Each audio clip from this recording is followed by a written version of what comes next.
आज हम बात करेंगे बिहार के एक बहुत ही महत्वपूर्ण और प्राचीन पुरातात्विक स्थल चिरांद के बारे में।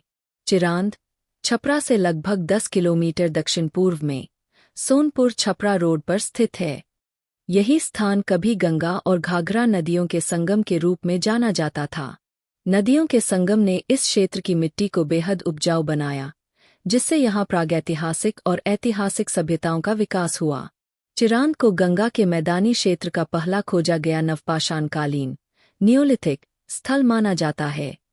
यहाँ से ऐसे अवशेष मिले हैं जो हमें तृतीय सहस्राब्दी ईसा पूर्व यानी लगभग 3000 साल ईसा पूर्व के समय से लेकर पालीकाल 8वीं से 12वीं शताब्दी ई तक की संस्कृति के बारे में जानकारी देते हैं।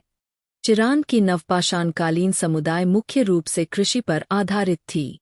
खुदाई में गेहूं, चावल, मूंग, मसूर और मटर जैसे अनाजों के प्रमाण मिले हैं।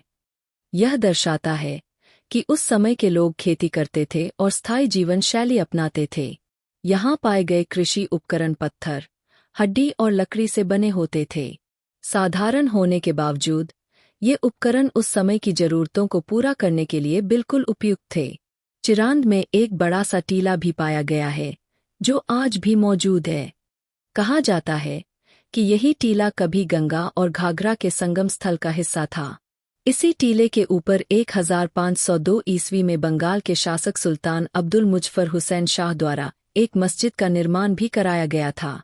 इस प्रकार चिरांद एक ऐसा स्थल है जहां नवपाषाण काल से लेकर मध्यकालीन इतिहास तक की कई परतें एक साथ मिलती है। यह स्थान हमें मानव सभ्यता की शुरुआती प्रगति, कृषि के विकास और सांस्कृतिक परिवर्तन का अनोखा प्रमाण देता है। अगर आपको भारतीय इतिहास और पुरातत्व में रुचि है, तो चिरांद एक ऐसा नाम है जिसे जानना जरूरी है।